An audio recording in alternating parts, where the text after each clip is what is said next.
Olá, querido irmão, prazer estar aqui com você e vamos aqui juntos estudar mais um pouco da palavra do Senhor. Para hoje, para a nossa live de hoje, nós estudaremos aqui, dando continuidade no livro de Atos, ficaremos em Atos capítulo 7, versículo 35 a 43. Então aqui neste capítulo nós estamos analisando a pregação de Estevão, onde ele fez aqui um longo discurso, trazendo um resumo cronológico do Antigo Testamento, com o intuito de levar Israel ao arrependimento. Então é isso que ele está fazendo, e nós estamos aqui então analisando partes do seu sermão. Então hoje vamos analisar aqui do versículo 35 ao 43, e aqui nós vamos perceber que Estevão, ele foca bem agora na figura de Moisés. Então é sobre Moisés que ele vai então gastar aqui um tempo para mostrar. Então ele vai falar da vida de Moisés, das obras de Moisés, das palavras de Moisés. Por quê? Ele está tentando levar o seu público a entender que Moisés falou de Jesus Cristo. E assim como rejeitaram Moisés, a nação de Israel também agora está rejeitando a Jesus, que é o Messias que Deus enviou ao mundo. Tá? Então a gente vai começar a analisar isso aqui e ele vai focar então aqui na vida de Moisés. Olha só então o versículo 35, diz assim: A este Moisés, a quem negaram reconhecer, dizendo: Quem te constituiu autoridade e juiz? A este enviou Deus como chefe e libertador com a assistência do anjo que lhe apareceu na sarça. Então, meus irmãos, aqui mostra a rejeição da nação de Israel para com Moisés. Eles não aceitaram a Moisés, não aceitaram a liderança de Moisés, que Deus de fato tinha enviado Moisés para libertar a nação de Israel. Eles não aceitaram então essa liderança. Da mesma maneira, Estevão está mostrando que assim como Israel no passado rejeitou a Moisés, Israel agora, nesse contexto aqui, estava rejeitando a Jesus Cristo. A mesma coisa, o mesmo pecado estava se repetindo, a mesma rejeição estava se repetindo. Ele estava mostrando que, assim como foi os pais deles no passado, assim está sendo com eles agora no presente, onde eles estão repetindo o erro dos pais de rejeitar a liderança, eles estão rejeitando então aqui a Jesus. Uma lição que eu tiro aqui desse versículo é a seguinte: para nós, uma palavra devocional: não despreze os pequenos começos. Meus irmãos, a nação de Israel desprezou o pequeno começo de Moisés. Lembra que Moisés foi criado no palácio de Faraó e ele separou um dia para visitar o povo hebreu que estava sendo escravizado ali no Egito. E ele então tentou mostrar de alguma maneira que ele seria usado por Deus para libertar a nação, seria usado por Deus para libertar o povo. E nesta aí, ele então acabou matando um egípcio. Nesta daí ele tentou separar uma briga entre dois hebreus que estava acontecendo e ficou bem claro que eles tinham rejeitado a Moisés. Quem foi que te colocou juiz sobre nós? Quem é que colocou você como autoridade sobre nós? E nisso então Moisés ele acaba fugindo para o deserto. Então perceba que nessa primeira aparição de Moisés, a nação de Israel o rejeitou. Ele tentou ali de uma maneira, talvez vamos dizer assim, um pouco tímida, de mostrar que de fato Deus tinha separado ele para essa liderança, mas a nação de Israel desprezou a Moisés. Essa iniciativa que ele teve não foi aceita pela nação. Meus irmãos, a lição que fica para nós aqui é: não desprezes os pequenos começos. Israel desprezou o pequeno começo de Moisés. O Israel aqui nesse contexto de Atos, aqui, ele desprezou a primeira vinda de Cristo, aquela primeira aparição de Cristo, vindo de uma forma humilde, vindo de uma forma sofredora, se identificando conosco, mas mesmo assim fazendo milagres, prodígios pelo poder do Senhor. E então Israel rejeita ali, despreza a primeira vinda de Cristo. Nós não podemos desprezar, inclusive esta frase, esta fala, não desprezes os pequenos começos, é uma palavra bíblica, é uma frase bíblica que está em Zacarias capítulo 4, versículo 10, onde o profeta leva a nação a entender que eles não deveriam desprezar os pequenos começos. E o contexto em que Zacarias está dizendo isso é o contexto da reconstrução de Jerusalém e principalmente a reconstrução do templo em Jerusalém. E ele até cita que o prumo está na mão de Zorobabel. Não despreze os começos. Por quê? O primeiro bloco tem que ser lançado. O alicerce tem que ser construído. E às vezes a pessoa, olhando para aquele começo humilde, acaba trazendo um desprezo. Então Zacarias estava levando a nação de Israel a entender que eles não deveriam desprezar os pequenos começos. Meus irmãos, para a nossa vida também, nós que somos crentes, nós não devemos desprezar os pequenos começos. Por exemplo, às vezes você tem uma iniciativa de buscar alguém que se afastou do evangelho. Às vezes você tem uma iniciativa de entregar um folheto bíblico para alguém no intuito de alguém se converter. Às vezes você tem uma iniciativa de iniciar uma oração pela vida de alguém. E às vezes no nosso coração a gente pode talvez desprezar esses pequenos começos. Será mesmo que um folheto bíblico vai fazer a diferença na vida da pessoa? Será que mesmo se eu orar pela vida dela realmente vai fazer a diferença? Parece um caso impossível. Será mesmo que eu, indo lá buscar aquele irmão que se afastou, mandar uma mensagem, ainda que seja de WhatsApp, será que isso realmente vai fazer uma diferença? Meus irmãos, não podemos desprezar os pequenos começos. É a palavra de Deus para nós. Coisas pequenas que nós fazemos são marcantes na vida da pessoa que está em necessidade. Seja um folheto entregue, seja uma oração, seja uma mensagem de WhatsApp, ou sentir sua falta, onde você está, quer uma visita, algo desse tipo, marca a vida da pessoa. E esse pequeno começo, essa pequena iniciativa em que você teve, pode fazer uma grande diferença na vida de outra pessoa. Pode realmente ser muito significativo na vida de outra pessoa. Então a mensagem de Deus para nós é: não desprezes os pequenos começos. Assim como Israel desprezou a primeira iniciativa de Moisés, esse pequeno começo, assim como Israel também desprezou a iniciativa ou a primeira vinda de Cristo aqui para a terra, nós não devemos desprezar os pequenos começos, porque pelos pequenos começos Deus faz grandes coisas. Meus irmãos, para que nós possamos chegar ao topo, a gente tem que passar pelo primeiro degrau. O primeiro degrau não pode ser desprezado. É através desse primeiro degrau que nós chegaremos no segundo. Através do segundo, nós chegaremos no terceiro. Através do terceiro, nós chegaremos no quarto e assim sucessivamente até chegar ao topo, até chegar ao cume, até chegar em cima de um prédio. Então, nós não devemos desprezar os pequenos começos, porque eles são necessários para coisas grandes acontecerem.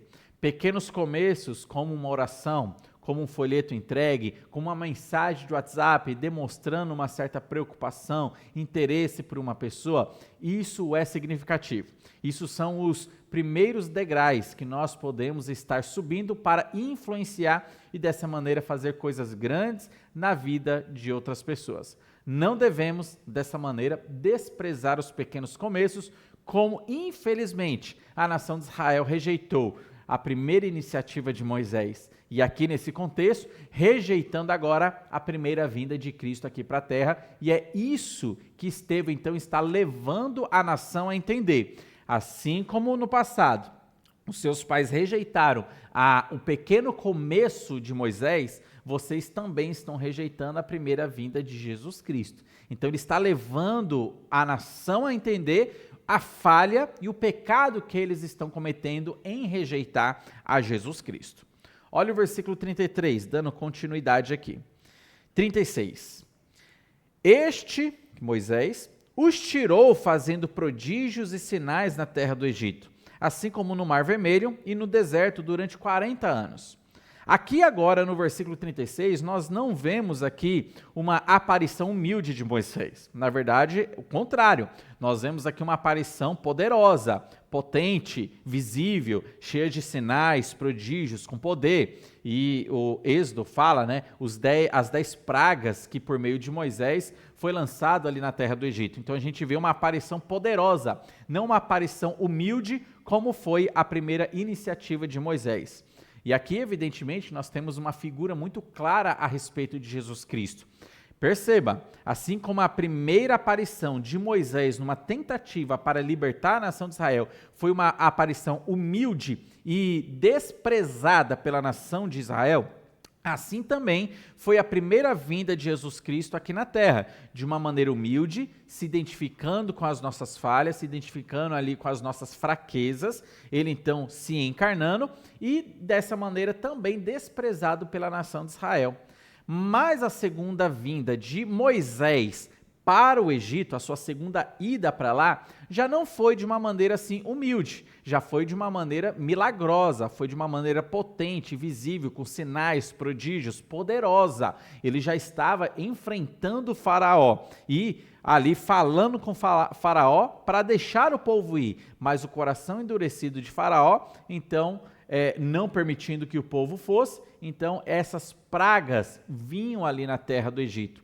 Da mesma maneira com Jesus Cristo, quando ele voltar, meus irmãos, a sua segunda vinda aqui na terra. A Bíblia fala que será de uma maneira visível, potente e poderosa, onde sinais acontecerão, onde ele vencerá e todas as pessoas verão que ele é o Senhor dos senhores e ele é o Rei dos reis. Note então que dessa maneira, Moisés ele está prefigurando a Jesus Cristo.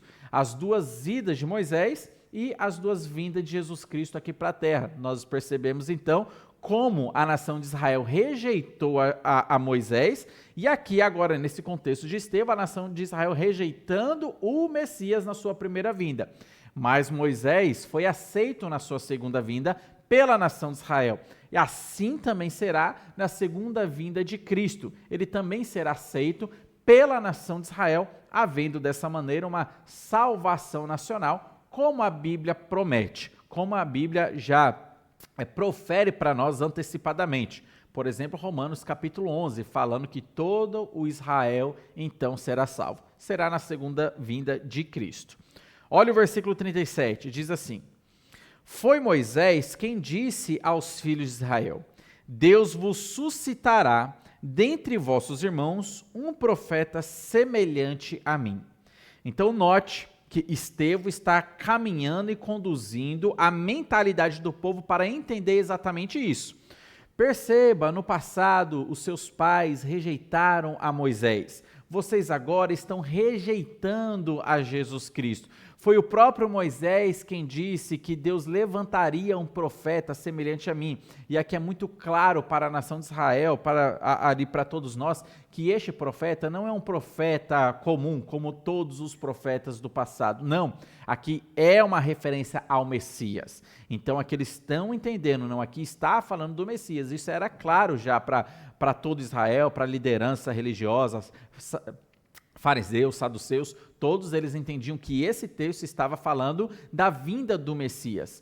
E Israel ele estava esperando a vinda do Messias não para morrer na cruz. Israel estava esperando a vinda do Messias para libertar eles ali do jugo romano. E mais, eles rejeitaram Jesus Cristo. Jesus Cristo, ele também veio para reinar, mas ele também veio para resolver o problema do nosso pecado, morrendo dessa maneira na cruz. Eles rejeitaram esta visão do Messias, não quiseram aceitar o servo sofredor, assim como é dito em Isaías capítulo 53. Então ali Isaías capítulo 53 é muito claro que está se referindo ao que Jesus Cristo passaria quando ele estivesse aqui na terra. Como ele sofreria, como ele carregaria os nossos pecados, morrendo numa cruz e ressuscitando. Aquele texto, eles não aceitam se referindo ao Messias e não aceitam se referindo a Jesus. Hoje em dia, talvez a Israel, na sua maioria, eles têm esse texto do Antigo Testamento de Isaías 53, mas eles interpretam de uma maneira mais alegorizada. Eles não dizem que ali está falando para o Messias ou sobre Jesus, não. eles tentam alegorizar dizendo ali é uma figura da nação de Israel. O servo sofredor não seria o Messias, o servo sofredor seria a nação de Israel. Não cabe, meus irmãos, essa interpretação não cabe naquele texto, mas, dando cambalhotas interpretativas, é assim que eles tentam chegar à conclusão. Numa cegueira para rejeitar a Jesus Cristo, então eles tentam aplicar isso de uma maneira errônea, sendo para a nação de Israel. O servo sofredor de Isaías, capítulo 53, não é Israel, mas eles interpretam como sendo Israel, mostrando que Israel na história sofreu muito e tal, né? Mas Deus levantaria essa nação das cinzas e tal, então é dessa maneira que eles tentam aplicar. Não cabe essa interpretação, não cabe essa aplicação para a nação de Israel, ali é literalmente falando do Messias e, evidentemente, de Jesus Cristo, aquilo que aconteceu na vida de Jesus Cristo, então todo esse cumprimento, havendo ali essa profecia de Isaías capítulo 53. Moisés aqui deixando claro que Deus levantaria o Messias, então Estevão está levando o povo a entender esta mensagem. Olha então o versículo 38 a 41. Estevão diz assim: é este Moisés quem esteve na congregação no deserto, com um anjo que lhe falava no Monte Sinai e com os nossos pais, o qual recebeu palavras vivas para nolas transmitir. A quem nossos pais não quiseram obedecer, antes o repeliram e no seu coração voltaram para o Egito, dizendo a Arão: faze-nos deuses que vão adiante de nós, porque quanto a este Moisés que nos tirou da terra do Egito, não sabemos o que lhe aconteceu. Naqueles dias fizeram um bezerro e ofereceram sacrifício ao ídolo, alegrando-se com as obras das suas mãos. E aqui mais uma vez, Estevão levando o povo a entender, assim como Israel rejeitou a Moisés, vocês estão rejeitando a Jesus. Aqui nós temos a história de que Moisés, ele subiu para o monte, ele teve contato com Deus, falando com o Senhor, recebendo ali as palavras vivas, recebendo ali a lei, os 10 mandamentos, a lei para fazer o tabernáculo e tudo. Ele estava conversando com Deus e Deus transmitindo para ele, para que ele pudesse falar ao povo. Como profeta, ele era um representante de Deus para o povo, então ele iria descer do Monte Sinai para falar com o povo. Mas nesse meio tempo, em que Moisés estava lá, sendo sustentado por Deus, lá no pico do monte, tendo aquele tempo com o Senhor, o povo ali embaixo, no vale, no pé do monte, começou a cogitar: poxa, esse Moisés deve ter morrido, a gente não sabe o que aconteceu com ele, talvez, quem sabe, ele até fugiu, quem sabe ele morreu por lá, a gente não sabe o que aconteceu, então vamos voltar para o Egito. No seu coração eles intentaram isso, inclusive eles levantaram ali bezerros, eles levantaram outros deuses para adoração.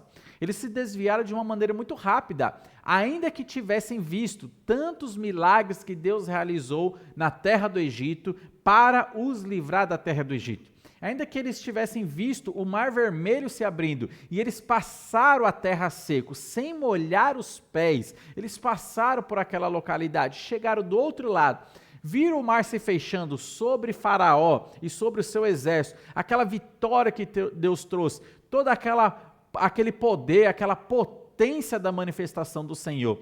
Andando pelo deserto até chegar ao Monte Sinai, Deus ali supriu água para eles, Deus supriu alimento para eles, fez chover pão do céu, o maná do céu, e tudo isso que Deus fez, todos esses milagres, esse sustento do Senhor, foi desprezado no pé do Sinai. Eles esqueceram muito rápido, eles se esqueceram de todas as benevolências do Senhor, se esqueceram de todos os milagres que Deus tinha feito, rejeitaram o Senhor, levantaram outro Deus e falaram: vamos voltar para a escravidão, vamos voltar para o Egito, vamos voltar para a nossa vida antiga, onde nós ficamos lá 430 anos sendo escravizados naquela terra.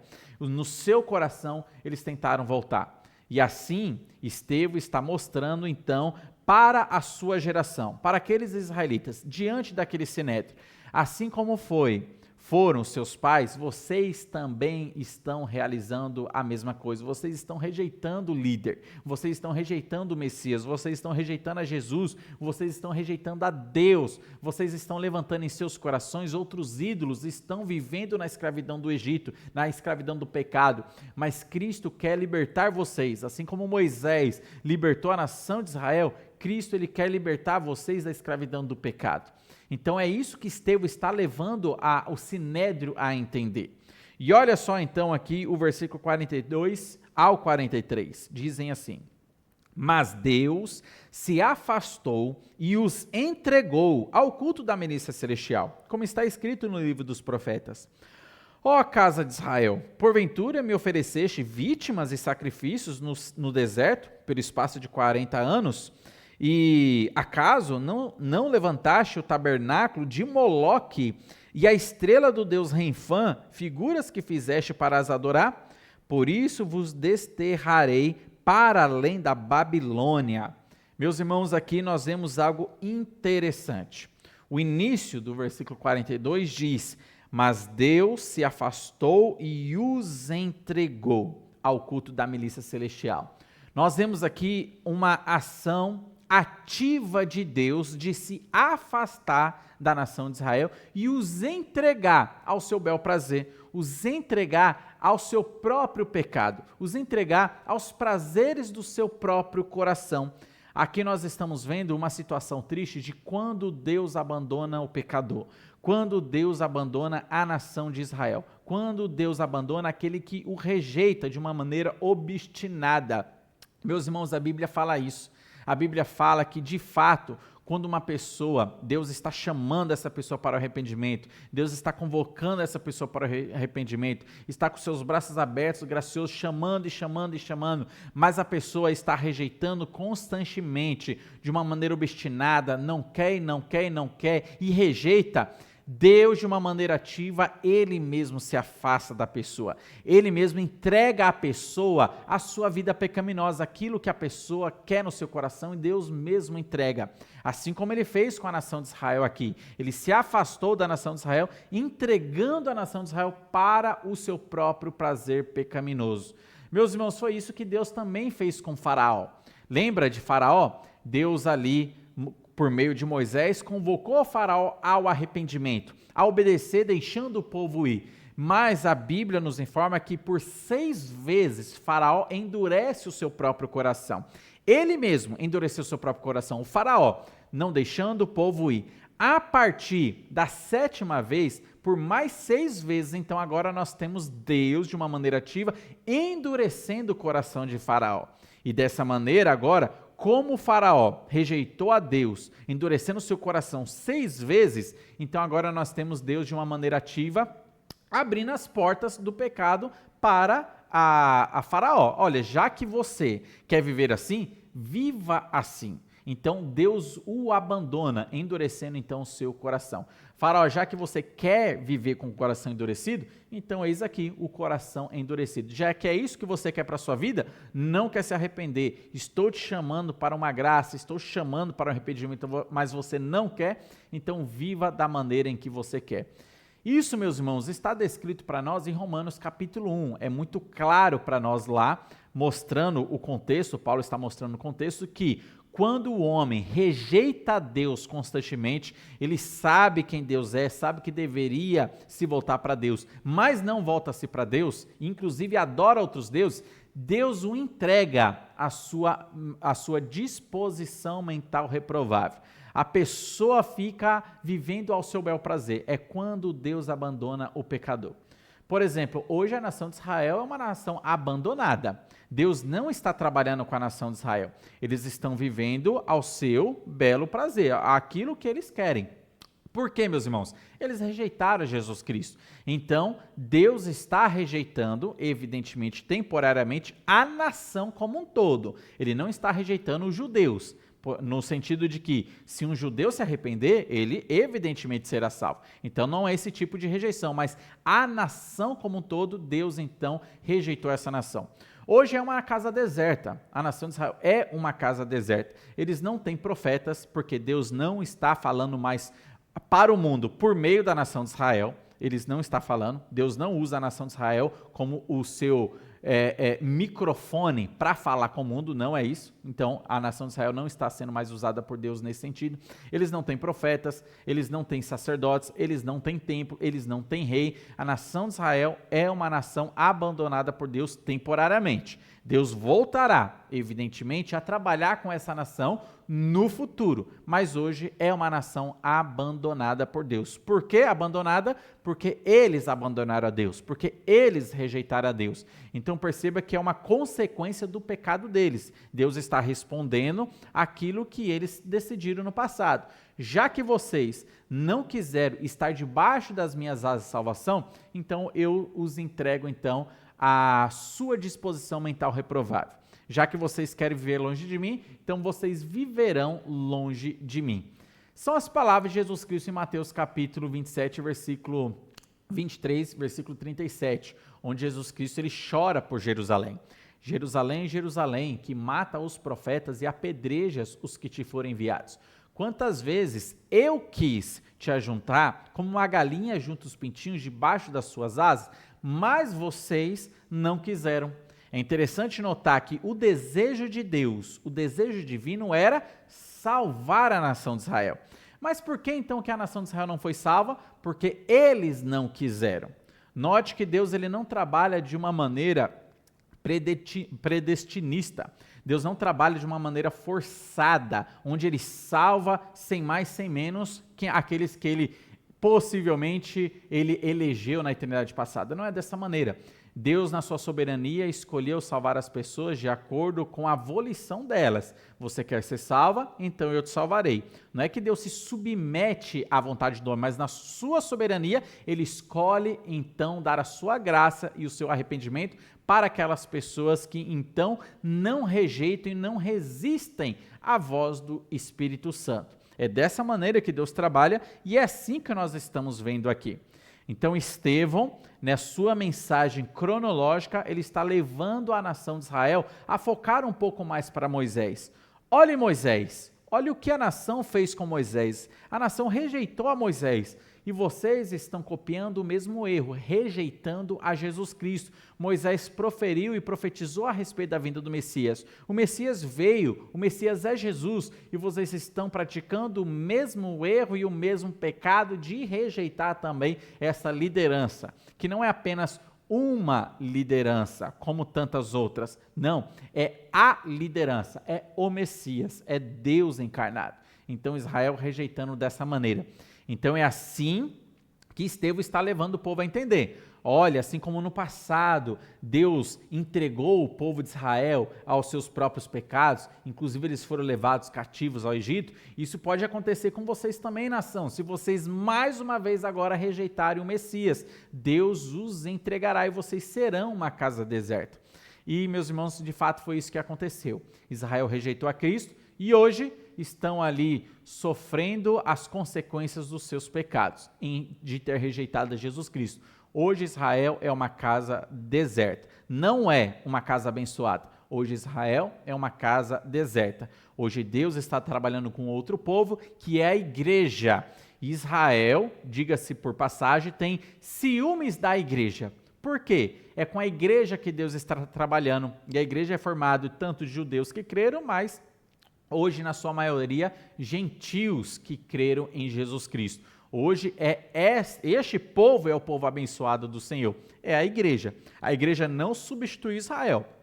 Israel voltará ainda nos planos do Senhor a ser trabalhado por Deus. Mas isso acontecerá quando o projeto e o plano de Deus para a igreja for concluído. Daí, quando esse projeto for concluído e a igreja então for retirada daqui, Deus volta a sua atenção para esta nação rebelde, essa nação de dura cerviz, de cabeça dura, e eles então se voltarão a Deus, tá bom? Então aqui que nós vamos parar nesta parte da mensagem de Estevão e vamos dar continuidade na nossa próxima live, analisando aqui, chegando aqui na reta final do seu sermão que ele estava proferindo aqui diante do Sinédrio. Que Deus abençoe sua vida. Caso tenha dúvidas, perguntas, coloque aí. Vai ser um prazer para nós, de alguma maneira, poder aí responder as suas perguntas também.